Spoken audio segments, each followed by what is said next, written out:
Trabalho de desenvolvimento da mistura solo-cimento com substituição de 10 e 5% do solo com isopor. Autores Felipe Reis Rodrigues, Wesley Cândido da Silva, Leonan Gustavo Vieira Barros, Dr. Marco Antônio de Moraes Alcântara.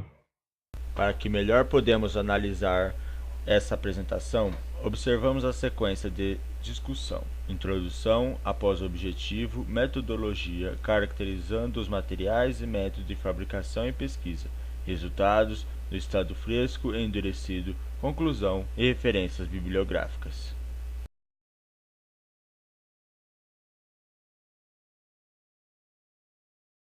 Utilização do solo-cimento no século XX. Há algum tempo tem-se buscado um aprimoramento da construção civil, adicionando e modificando diversos tipos de materiais, na busca de encontrar a mistura certa para diversas aplicações e procurando as melhores características para várias necessidades. A busca por melhorias derivou a criação da mistura de dois materiais muito utilizados desde a antiguidade, o solo e o cimento, que tem relatos do seu uso em pavimentação desde o início do século XX.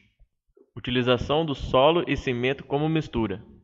O solo entra na mistura como uma adição mineral. O cimento procede com a função da estabilização do solo, onde o cimento hidratado forma uma matriz revestindo as partículas do solo, este ficando como microagregado. Para se ter um bom desempenho no solo-cimento, busca-se as seguintes características: o tipo de solo, o teor de cimento, o método de mistura e a compactação. O tipo de solo determina muito o desempenho da mistura no estado fresco e seu resultado final. É necessário seguir os métodos corretamente que descrevem em normas, como preparação do solo, preparação da mistura, dosagem. Também a compactação adequada, que varia muito conforme o tipo de solo, diferente do concreto convencional, que tem boa compactação conforme a mistura cimento-água. O solo-cimento necessita de uma umidade ótima, de forma que hidrate o cimento, porém não exagerado, de forma que não afete as características do solo. Pesquisas para aprimoramento da mistura do solo-cimento. Segundo Segantini e Alcântara, orienta uma solução para a fabricação do solo-cimento, que pode ser através de viabilizar uma forma autoadensável. Dessa forma, utiliza-se aditivos superplastificantes, estes que contribuem para a fluidificação. O solo-cimento autoadensável tem um procedimento semelhante a concretos e argamassas de acordo com a propriedade de estabilização. Estes também formam compostos cimentantes derivados da estabilização do cimento Portland. Características do isopor. Façamos uma análise e reflexão do material isopor. O isopor é um material plástico composto por 95% de ar e 5% de plástico, o poliestireno, que é um sintético feito com o monômero de estireno, um líquido derivado da indústria petroquímica. Levando em consideração seu peso, é uma resina muito barata, sendo bastante usada como eficiente barreira contra oxigênio e vapor de água, tendo um ponto de fusão relativamente baixo. Ele é muito lento para se biodegradar, gerando, portanto, um foco de polêmica, já que muitas vezes seus restos são notados no ambiente, especialmente ao longo das costas e canais de água. Quando é derretido, o volume final do poliestireno cai para 10% daquilo que foi coletado. Por essa razão, a maioria das empresas de reciclagem se recusam a lidar com este material, além de ocupar muito volume, o que encarece seu transporte e, consequentemente, a sua reciclagem, exigindo quantidades muito grandes para se viabilizar economicamente o processo como um todo. Quando é descartado como lixo, pode levar cerca de 150 anos para se decompor. Se queimado, produz grande quantidade de gás carbônico, contribuindo para a poluição e para o aquecimento global. O objetivo da pesquisa tem como finalidade a substituição de 5 e 10% de solo por floco de isopor na mistura solo-cimento autoadensável, com o intuito de viabilizar a utilização de materiais degradantes ao meio ambiente na construção civil, realizando assim testes comparativos à norma técnica e atendendo às necessidades de qualidade e desempenho. Os materiais utilizados na mistura foram solo, areia, isopor, superplastificante e cimento. O solo utilizado foi de ilha solteira, constitui granulometricamente partículas argilosas, siltosas e arenosas. Para fins de obter melhor desempenho na mistura, foi utilizada areia fina. O isopor utilizado é granulométrico e se encontra uniformemente em flocos. Para melhor desempenho do solo-cimento autoadensável, foi utilizado cimento CP2E32. O superplastificante utilizado foi Sika Viscocrete 20HE, ideal para fluidificação, e utilizou água potável fornecida pela rede pública de abastecimento da cidade de Ilha Solteira. Para os métodos, inicialmente foi realizado o cálculo do traço do solo-cimento sem adição do isopor, para que assim pudesse ter uma mistura modelo para comparar resultados. Baseado na mistura de referência, foi efetuado o cálculo retirando 5% e 10% de solo e substituindo a mesma porcentagem em isopor. Para a realização dos ensaios, primeiramente foi coletado e separado organizadamente todos os materiais utilizados na mistura. Dessa forma, o traço dos materiais esteve conforme o quadro ao lado. Após a separação separação dos materiais, foi realizado a granulometria do solo e areia, já que o isopor está floculado em tamanho uniforme. Cada material foi fibrado separadamente, com 7 minutos cada. O ensaio para a absorção de água dos materiais areia, solo e isopor foi feito conforme a avaliação de perda de água e absorção, analisando a compatibilidade da mesma com os materiais. Acrescentou 40 gramas de material e 4 gramas de água para todos os materiais, individualmente. A imagem demonstra o solo e o isopor com adição de água. Enfim, foi realizada a mistura dos materiais, primeiramente sem isopor. Conforme a NBR 12024, adicionou à betoneira todo o solo, cimento e areia, misturando por 1 minuto. Depois, adicionou 2/3 de água, misturando por mais 1 minuto. Finalizando a mistura, adicionando o restante da água, mais o superplastificante, por mais 1 minuto. É possível verificar o processo na figura ao lado, que ilustra conforme a ordem da mistura, seguindo o mesmo procedimento já mencionado, porém com a substituição de 5% e 10% em massa de solo, respectivamente, por isopor. A diferença de mistura de referência foi a adição do isopor junto ao solo, cimento e areia. Após o processo de mistura dos materiais, foi realizado o ensaio do solo cimento autoadensável. O primeiro ensaio efetuado foi o do cone de Abrams, ou Slump Flow, observando e medindo em seguida o espalhamento longitudinal e transversal. Também analisou a presença de franjas em torno da circunferência do espalhamento, indicando uma segregação ou exudação do material no estado fresco. A figura ao lado ilustra bem esse ensaio com os 3 experimentos.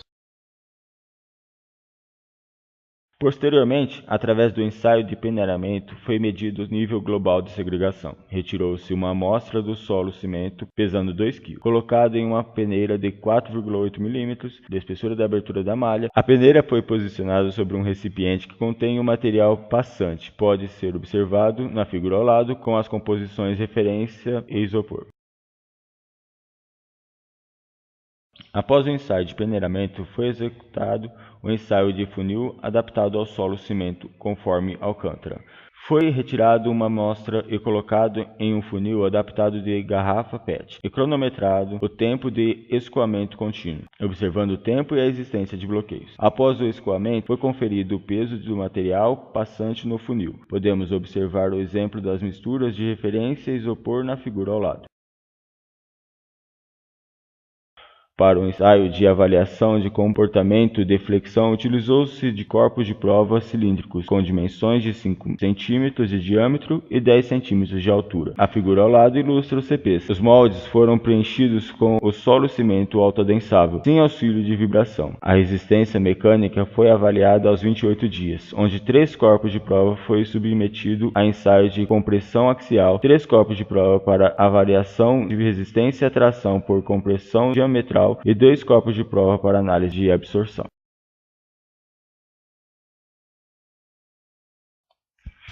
O ensaio de espalhamento é utilizado para que misturas autoadensáveis fluam sem segregar, verificando a coesão, trabalhabilidade e fluidez do solo cimento autoadensável.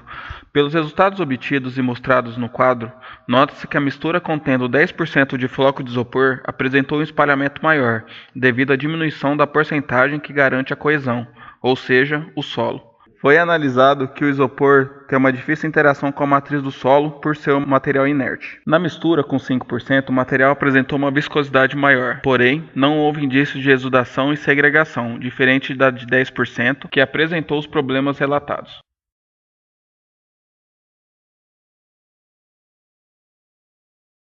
O ensaio de funil é utilizado para analisar a fluidez do material, de modo que a viscosidade possa contribuir para o melhor comportamento das misturas no escoamento confinado. Nota-se que o tempo de escoamento é inversamente proporcional à fluidez, ou seja, quanto mais tempo levar para que a mistura passe pelo funil, menos fluido é o material. No quadro, a vazão mássica foi maior na mistura com 10%, pois os elementos que garantem a coesão foi retirado, no caso, o solo. Porém, essa mistura não satisfaz a condição de espalhamento. O material precisa ser coeso e homogêneo. Portanto, em relação à reologia, a mistura com 5% de adição satisfez tanto o espalhamento quanto o ensaio de funil.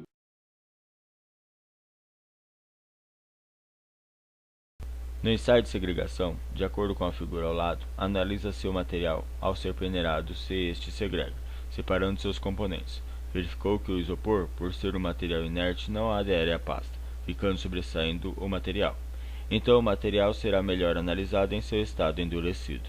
Ensaio no estado endurecido.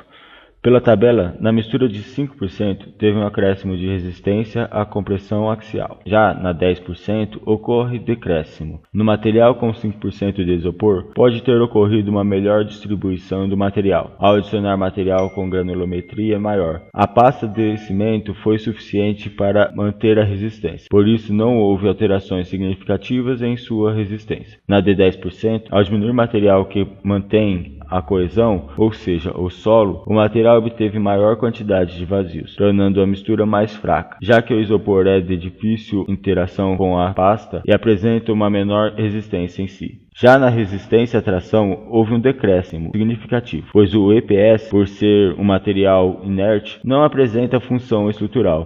As fissuras internas, ocasionadas pela adição de tensão, propagou pelos vazios deixados pelo material e pelo próprio EPS. A pasta não foi suficiente para garantir uma maior resistência à tração. Relacionando a resistência à tração com a resistência à compressão, houve uma diminuição com as adições de EPS, indicando a fragilidade do material, ou seja, mais quebradiço.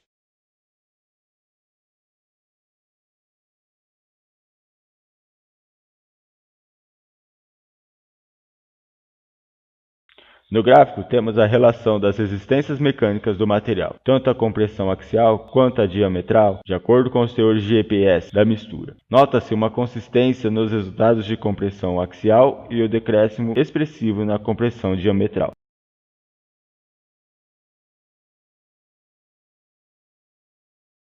Na compressão diametral, temos uma relação negativa, ou seja, quanto mais EPS é adicionado, menor sua resistência. Ele nos mostra ainda que 96,89% da diminuição da resistência está relacionada à adição de EPS.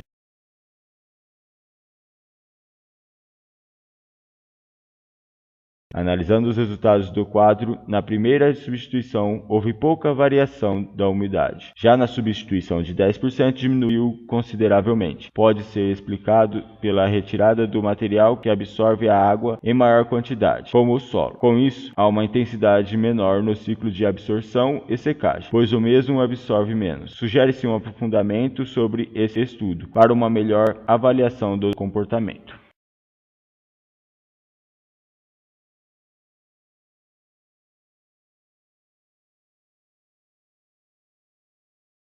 Após os ensaios, podemos analisar que o isopor em flocos necessita de um tratamento diferenciado da mistura com solo-cimento. Há certa dificuldade em substituição ao solo, pois o isopor é de difícil interação com a matriz, tratando de sua reologia, e deixa um índice considerável de vazios no estado endurecido, além de não haver compacidade no material. Verifica-se também que quanto maior a porcentagem de isopor, maior a segregação e exudação. Na resistência à compressão axial não houve variação consideráveis. Já na resistência à tração, as tensões aplicadas não há continuidade, acumulando assim nos vazios deixados pelos flocos de isopor. Por esse motivo, sua resistência apresentou valores abaixo do esperado. Com a adição do isopor, o material apresentou um comportamento menos dúctil, tornando-o assim frágil. Uma solução que podemos buscar é a adição de isopor ao solo-cimento para elementos que não demandam resistência à tração nem ductibilidade. Nesse caso, seria realizado o cálculo do traço, buscando encontrar melhores resultados para outras finalidades.